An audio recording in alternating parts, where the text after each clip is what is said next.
Hey dudes, welcome back to RC Cars UK. Quick video today. We're going to be doing a little bit of modification and customization of this Turnigy tgyi6. It's basically a rebranded Fly Sky, or should I say the Fly Sky is a rebranded Turnigy, whichever way around it is. We're going to be doing a little bit of a custom paint job and some of the cool mods to make it look a bit better. Cheers for watching, guys. Right, so to take this apart, I'm assuming it's just the 4 Phillips head screws here.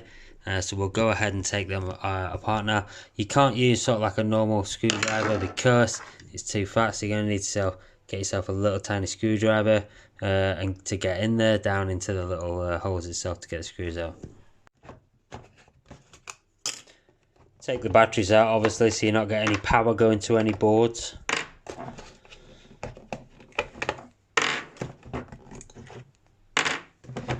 Not got any extra screws in there. Sometimes it's worth taking these out as well just to check that they haven't put any extra screws hiding in the battery tray.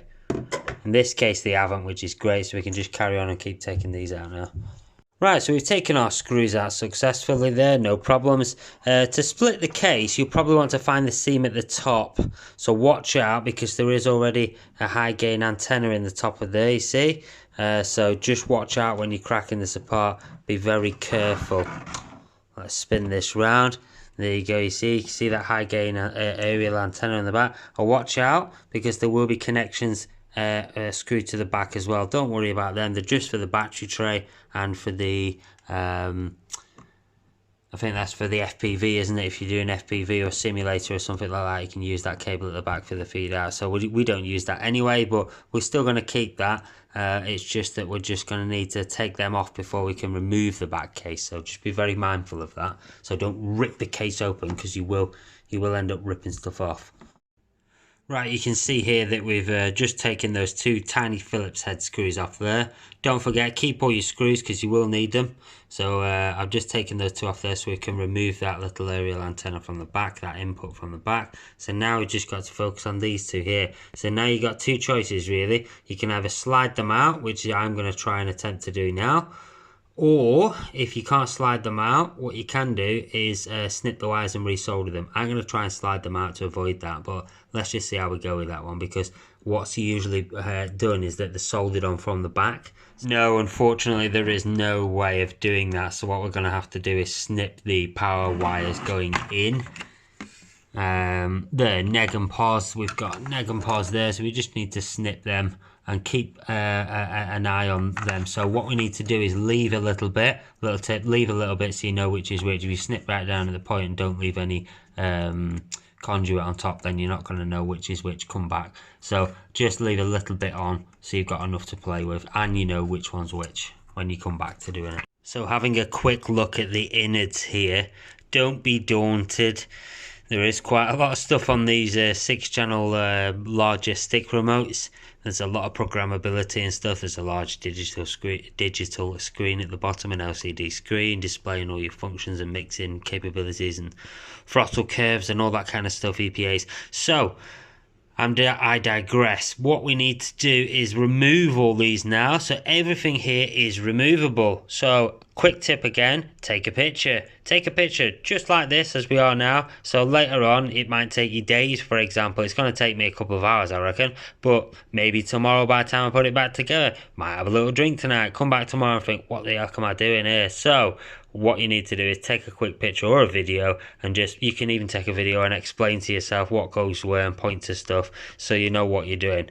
We're going to use this as reference when we come back, but basically we need to remove this unit. You'll see there's a lot of little Phillips head screws everywhere, so we're going to remove all them, put them in a separate tub, knowing that there are internal screws. I think they're all the same, which is quite handy, which means we don't need to separate gimbal, screen. We can just put all of them in one tub, but we must collect all of them. Right guys, so we've removed the outer screws. I almost removed one of these. Be careful, they are the same diameter. Don't remove anything from inside of the boards. Basically, I was not aware. I thought it was a sealed unit at the back.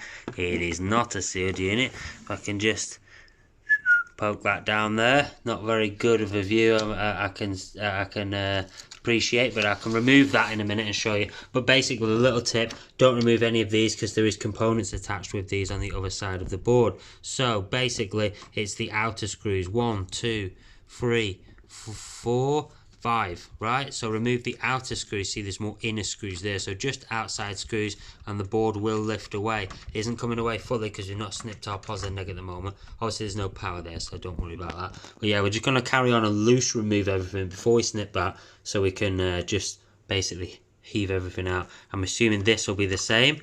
Leave those 2 inside screws there, take the 4 from the outside. Okay dudes, so we can see here that we've removed all of the internal electronics from the Turnigy tgyi6 RC transmitter. That was a bit of a job, to be honest with you. Going to take all the gimbals out. Going to take this top plate out here that was at the top. So the variable gain transistor knobs that come through there, they were on I think like a little 8mm, 10mm nut, something like that. These were on just a spinny nut. As you can see there, they got a little key in them, so they were on a little spinny nut. The SWA, SWB controls over here. What else? Yeah, we've taped them up, we've masked these over. This already has a little cover on it, but we've just put a bit of tape on there just to make sure. So now we can go ahead and key all this surface and give it a lick of paint.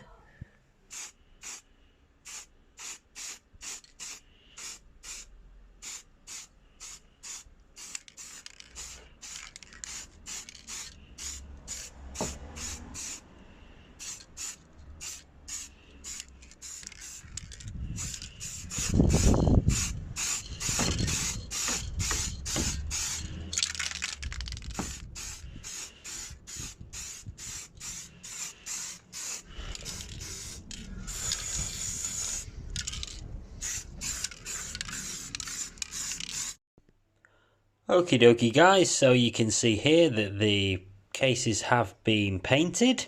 Quite a nice job if I say so myself.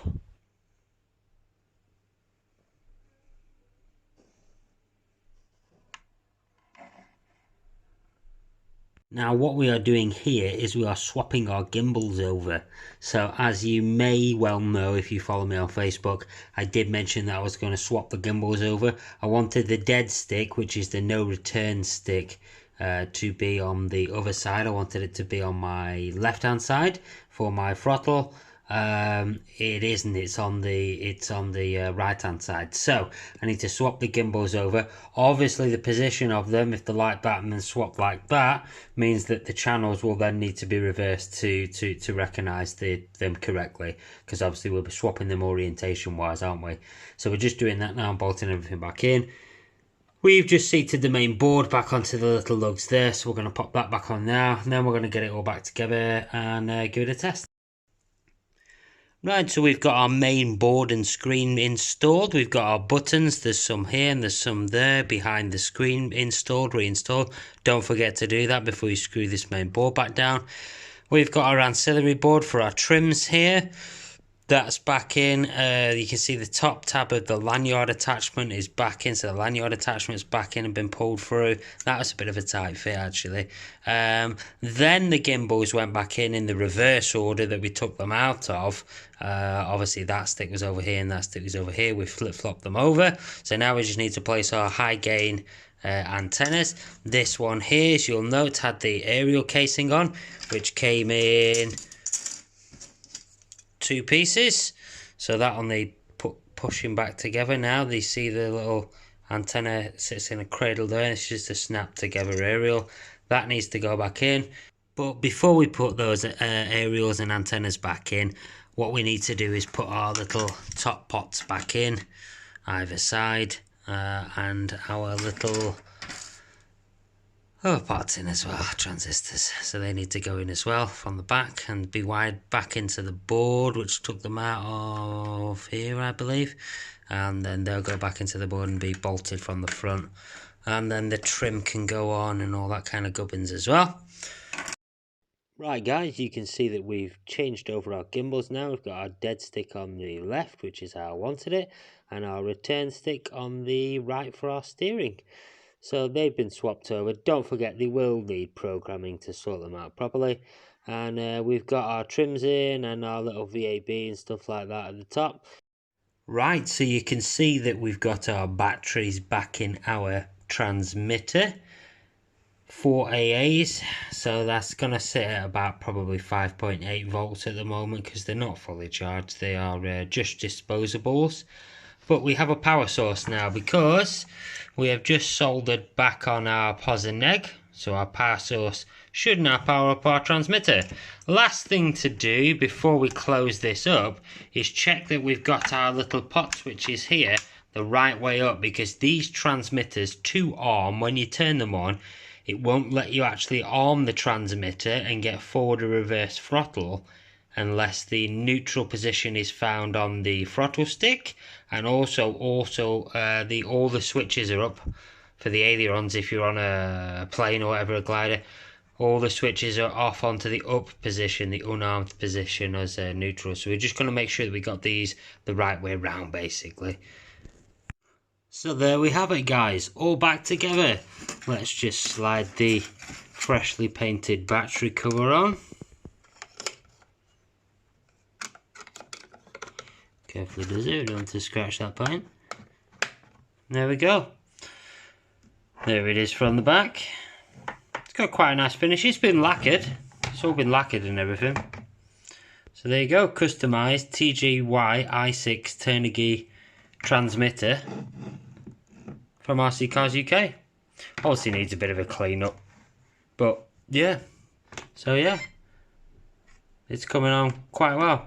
So I'll show you now actually what I was talking about before.